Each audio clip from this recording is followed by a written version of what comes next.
ادب سے متعلق میں نے پہلے تو میں نے اردو کے تمام اچھے جتنے بھی سرکردہ ادیب ہیں ممتاز ان کی کتابیں پڑھی ہیں. سری نگر میں کرشن چندر آئے تھے، عظمت چغتائی آئی تھیں، فراق گورکھپوری آئے تھے، قرۃ العین حیدر آئی تھی. ہم کیسے مس کرتے ہیں ان کو، ہم نے ملاقات کی تھی. ہاں جی، تو ادیبوں کے ساتھ بڑا. پھر ان کے علاوہ پھر مجھے بعد میں پھر انگریزی کی طرف ہم مائل ہوئے. عالمی ادب تو گلوبل لٹریچر، ادب عالیہ تو ہمیں ان زبانوں میں ہی مل سکتا ہے. تو میں ناولوں سے کافی متاثر ہوا. میں آپ کو بتاؤں، میں نے 150 ناولوں کی تلخیص لکھی تھی. اردو ناول بھی اس میں شامل ہے، اردو کے شاہپار جو ناول ہے. تو زیادہ تر اب انگریزی میں جو ناول ہیں وہ صرف انگریزی کے نہیں ہیں. انگریزی میں تو ترجمہ ہوتا ہے، اس میں رشین بھی ہے، اس میں چیک بھی ہے، اس میں چائنیز بھی ہیں، اس میں بہت سارے ناول ہیں. تو پھر میرے ذہن میں یہ تھا کہ میں ان 150 ناولوں کو پیش کر کے ان پر ایک کتاب لکھوں. لیکن اور پھر میں نے اور بھی بڑے بڑے جو ناولسٹ ہیں دنیا کے مشہور، اور جن ناولوں پہ بوکر پرائز ملا ہے، نوبل پرائز ملا ہے، یہ میری کوشش رہی. تو پھر یہ کام بڑا مشکل لگا مجھے، یہ پھر نہیں ہو سکتا ہے. تو میں نے عارضی طور پہ ایک طویل مضمون لکھا، دنیا کے مشہور ناول. اس میں 50 سے کچھ 52 ناول ہیں.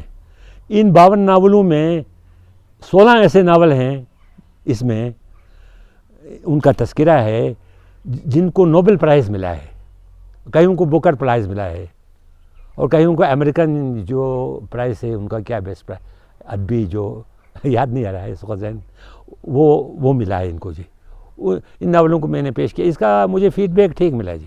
آج کل میں یہ شائع ہوا، اور پھر کافی محنت کرنی پڑی نا. اس کچھ ایسے ناول ہیں جس میں صفحات 1000 ہے. دی گون ان دی ونڈ، اس قسم کے ناول وہ بڑے ضخیم ناول، 2 دفعہ پڑھنا پڑا، کریکٹروں کے نام کو لکھنا پڑا، اور تبھی جا کے میں اس پہ تبصرہ کر سکا. ہر ناول کی میں نے کہانی کو پیش کیا ہے، اس کی تلخیص پیش کی ہے 1 صفحات میں یا 2 صفحات میں زیادہ سے زیادہ. یا اس کا ہے جی لیو ٹالسٹائی کا وار اینڈ پیس ہے، دنیا کے ایک بہت مشہور بہترین ناول مانا جاتا ہے. تو اس طرح سے ان تمام ناولوں کو کبھی محنت کرنی پڑی، تبھی جا کے وہ جو 10-15 صفحات کا جو مضمون لکھا، اس پر تو مجھے پتہ نہیں 1-2 سال لگے ہوں گے، 2-3 سال لگے ہوں گے ناولوں کو پڑھنے میں. تو مجھے اس کا فیڈ بیک ملا. تو کئیوں نے کہا مجھے، 2-3 نے یہ لکھا تھا، کہانی پڑھ کے ہمارے ذہن میں سب کچھ ذہن میں آ جاتا ہے کہ اس ناول میں کیا ہے. پلاٹ سے متعلق، تکنیک سے متعلق اس کی کچھ تصویریں آتی ہیں، پھر اس پر تبصرہ کیا. تو یہ ایک میری وہ کوشش رہی تھی. تو ان کے علاوہ میں نے اور بھی کتابیں لکھیں. ادب سے متعلق تھی، سوانح حیات سے متعلق تھی، مذہب سے متعلق کتاب تھی. ادب سے متعلق میری کتاب قلم کار اور کتاب، میرا خیال ہے اس کتاب کی پذیرائی ہوئی. اس کتاب کی پہلی 4 قسطیں ماہنامہ آج کل میں شائع ہوئیں. پھر مجھے ادارہ نے فرمائش کی اگر آپ اس پر ایک پوری کتاب لکھ سکے تو ہمیں بڑی خوشی ہوگی، ہم اس کو شائع کریں گے. تو وہ کتاب گورنمنٹ آف انڈیا کے منسٹری آف وزارت اطلاعات اور نشریات کے ایک ادارہ پبلیکیشن ڈویژن نے وہ کتاب شائع کی. تو اس کے علاوہ اب لداخ کی ایک ہستی ہے، شخصیت ہے سونم نوربو، ان پر بھی میں نے ایک کتاب لکھی. پھر اس کے علاوہ اور کئی کتابیں لکھیں جن کی تعداد مجموعی طور پہ میرے خیال میں 16-17 تک پہنچ جاتی ہیں. بچوں کے لیے میں نے 2 مسودے لکھے. 1979 میں بچوں کا بین الاقوامی جب سال تھا، عالمی سال تھا، وہ میں نے اب مسودے ریاستی سرکار کو پیش کیا. ان دونوں پہ مجھے ایوارڈز ملے. لیکن یہ شائع نہیں ہوا بعد میں۔ کلچرل اکیڈمی نے مہاتما گاندھی کی وہ برسی پر، ایک صدی کی برسی پہ انہوں نے ایک وہ مسودے طلب کیے تھے گاندھی جی کے فلسفہ اور ان کی حیات سے متعلق، تو میں نے اپنا مسودہ پیش کیا اور مجھے پہلا انعام ملا۔ تو اس طرح سے میں نے ادبی اپنی سرگرمیاں جاری رکھیں۔ تو جہاں تک میری کہانیوں کا تعلق ہے، ان کا کئی زبانوں میں ترجمہ ہوا ہے۔ انگریزی میں 25 سے زیادہ کہانیوں کا ترجمہ ہوا ہے۔ ایک کتاب ہے فار سیکنگ پیراڈائز، تو اس میں 12 کہانیاں ہیں انگریزی میں۔ اسی طرح سے ہندی میں 15 کہانیوں کا ترجمہ ہوا ہے۔ جرمنی میں ایک جرمن اردو استاد جو ہائیڈلبرگ میں اردو پڑھاتے ہیں، ابھی بھی ہیں وہ، انہوں نے میری 2 کہانیوں کا ترجمہ کیا، 2 کہانیوں کا، اور وہ ایک جریدہ میں چھپا، انہوں نے وہ جریدہ مجھے بھیجا۔ ان کے علاوہ پھر میری کہانیاں زیادہ تو نہیں، البتہ ایک دو کہانیاں کئی علاقائی زبانوں میں، تیلگو میں، بنگالی میں، ملیالم میں اور کشمیر میں چھپی ہیں۔ مجھے اپنی کہانیاں سننے کے لیے ڈاکٹر ذاکر حسین کالج میں مدعو کیا، ایک قومی سیمینار میں۔ انہوں نے مجھے فون پہ کہا کہ آپ کو یہ کہانی سنانی ہے۔ میں نے کہا میرے پاس کوئی نئی کہانی تو ہے نہیں۔ تو انہوں نے کہا نئی کہانی کی ضرورت نہیں ہے، آپ کی کتاب فار سیکنگ پیراڈائز ہمارے پاس ہے، اب اس کتاب سے کہانی ہمیں سنا سکتے ہیں۔ تو میں اس قومی سیمینار میں چلا گیا اور میں نے اپنی ایک کہانی دی ونڈ وہاں پڑھی، اور پھر دوسری اردو کہانی بھی پڑھی، جینی۔ تو وہاں پہ ایک اسکالر تھے کیرالہ کے، انہوں نے مجھے کہا بھائی یہ کہانی جو ونڈ آپ نے پڑھی، میں اس کو ملیالم میں ترجمہ کرنا چاہتا ہوں، تو مجھے یہ دے دو۔ تو پھر میں نے فوٹو کاپی بنا کے وہ کہانی ان کو دے دی۔ اور وہاں پہ ایک بنگالی اسکالر تھے، انہوں نے مجھے انکشاف کیا کہ بھائی یہ کہانی تو ونڈ جو ہے بنگالی میں بھی اس کا ترجمہ ہوا ہے۔ تو مجھے ہو سکتا ہے پھر مصنف کی اجازت کے بغیر بھی کہانیاں چھپتی ہوں۔ تو اس سیشن کی جہاں میں نے یہ کہانی پڑھی، وہ اس کی صدارت اردو کے نامور نقاد شمس الرحمن فاروقی نے کیا۔ تو انہوں نے بھی میری ایک کہانی کو وہاں پہ سراہا۔ مثلا میں نے اپنی ایک کہانی ونڈ کے بارے میں آپ کو سنایا۔ یہ کہانی، اس کا ترجمہ ایک خاتون روینہ اگروال نے کیا ہے۔ وہ امریکہ میں ایک کالج میں پڑھاتی تھی، تو انہوں نے یہ ترجمہ 12 کہانیوں کا ترجمہ کیا۔ تو ڈینمارک میں انہوں نے یہ کہانی پڑھی، ان کو روینہ کو یہ کہانی پسند تھی۔ تو روینہ مجھے بتا رہی تھی کہ وہ پہلے ایک دفعہ نیو یارک میں بھی انہوں نے یہ کہانی پڑھ لی۔ تو کہتے ہیں اس سیمینار میں وہ پاکستانی وہ فوجی صدر جنرل کیا نام ہے جی، مشرف، ان کی بیٹی اور ان کا وہ داماد تھا، انہوں نے کہتے ہیں کراس کوشچن کیا اس کہانی پہ، اور پھر روینہ نے بتایا، میں نے ان کو وضاحت کی۔ تو اس کہانی پہ بڑی کنٹروورسی چلی۔ میں نے وہ کہانی دی ونڈ جو ہے وہ شمع میں بھیج دی چھاپنے کے لیے۔ تو اس میں اس کا ذکر کیا کہ اس طرح سے یہ کہانی وہاں ڈنمارک میں پڑھی گئی، نیو یارک میں پڑھی گئی۔ تو ایک پھر احمد آباد کا ایک ادیب نکلا جی، قلمکار نکلا، تو اس نے کہا کہ بھئی یہ کہانی تو کیا کہتے ہیں، میری کہانی کا کچھ وہ کاربن کاپی جیسے لکھتی ہے، میری کہانی کی تھیم جو ہے، تھیم چرایا ہے۔ اس طرح سے انہوں نے شمع میں ایک خط لکھ دیا۔ مجھے بڑا دکھ ہوا، کیونکہ یہ کہانی لداخ سے متعلق تھی اور سچی کہانی تھی، لداخ کے گاؤں میں یہ واقعہ پیش آیا تھا۔ تو میں نے شمع میں لکھا بھی ایسے واقعات تو ہو سکتے ہیں، آپ کو بھی میں نے لکھا تو ایسے واقعات ہو سکتے ہیں، آپ کے ساتھ بھی ایسے واقعات پیش آئے ہوں گے، میرے ساتھ بھی پیش آئے ہیں، یہ میرا ذاتی مشاہدہ ہے، ذاتی تجربہ ہے.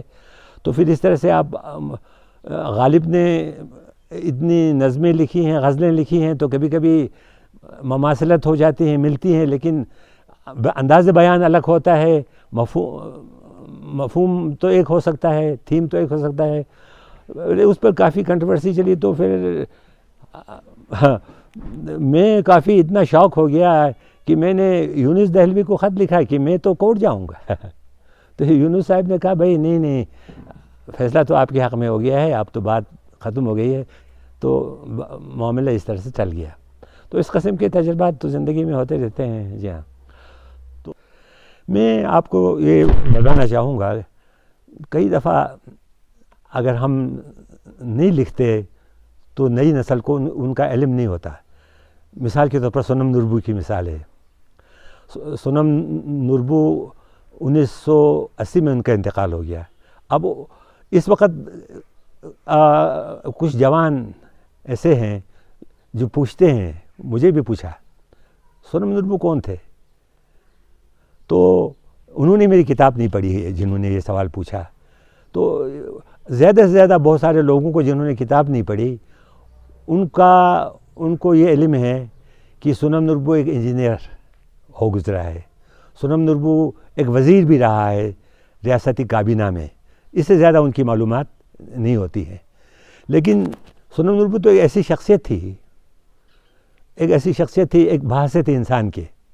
ان کی اگر سوانح حیات ہم پڑھیں تو آپ کو علم ہوگا ان کے لیے وقت کتنا عزیز تھا، وہ کتنی محنت کرتے تھے. ان کا دن جو ہے صبح کے 6 بجے سے شروع ہوتا تھا اور رات کے 9 بجے ختم ہوتا تھا.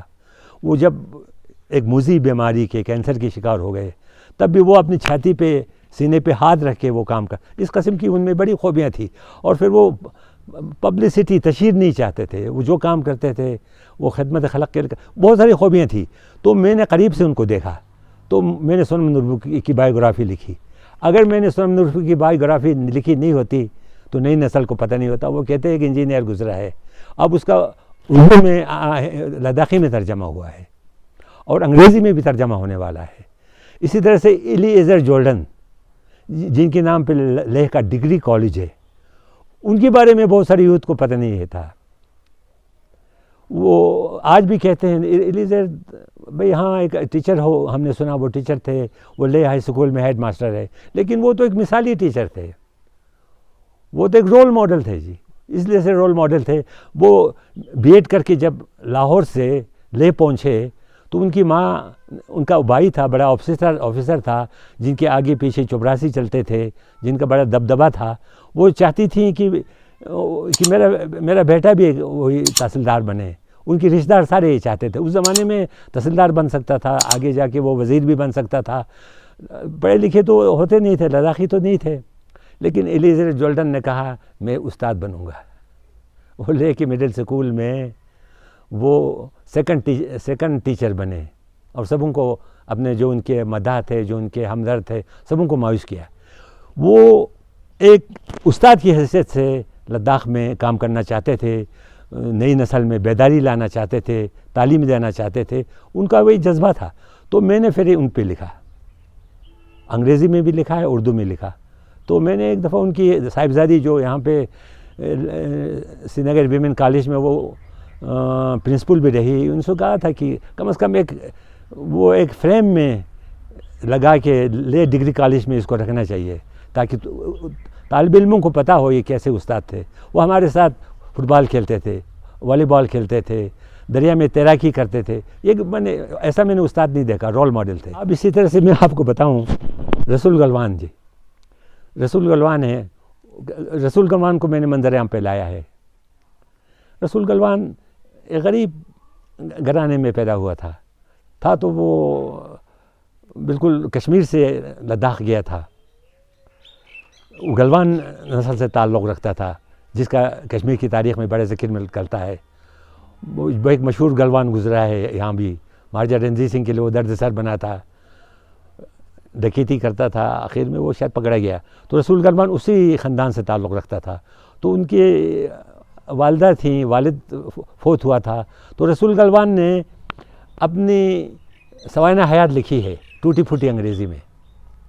وہ ایک امریکن کے ساتھ اس نے جب سفر کیا، 8 سال سے اس نے سفر کرنا شروع کیا، اتنی غریبی تھی. 12 سال کی عمر میں، 14 سال کی عمر میں اس نے زوجلا پار کیا پیدل انگریزوں کے ساتھ. پھر اس کے بعد وہ سینٹرل ایشیا گیا جی. گلوان نالہ جو آپ نے سنا ہوگا، کتنا بڑا چرچا ہوا پچھلے دنوں جب چین کے ساتھ ہماری فوجوں کی جھڑپ ہوئی تھی، تو اس وقت گلوان نالہ کا بڑا چرچا ہوا. رسول گلوان کے نام پہ ہے. وہ جو انگریز افسر تھا وہاں پہ، تو اس نے کاروان راستے سے بھٹک گیا تھا، راستہ بالکل نہیں ملا. رسول بالکل ینگ تھا، وہ راستے کی تلاش میں اکیلے نکلا اور اس نے وہ ایک راستہ پا لیا. پھر اس نے آ کے کاروان کو بتا دیا کہ مجھے راستہ مل گیا ہے. انگریز اتنا خوش ہو گیا اور اس نے رسول گلوان پہ اس جگہ کا نام رکھ دیا. تو میں نے رسول گلوان پہ اردو میں، انگریزی میں لکھا ہے، میری کتاب میں ہے ریفلیکشن ان لداخ. اس میں انگریزی میں ایک مضمون دیا ہے اور لداخ تہذیب و ثقافت میں بھی ہے. تو اس مضمون کو پڑھ کے مجھے اپنے پروفیسر شکیل الرحمان کا ایک خط ملا. انہوں نے لکھا تھا، بھئی آپ نے گلوان رسول کو منظر عام پہ لا کے بہت اچھی خدمت کی ہے.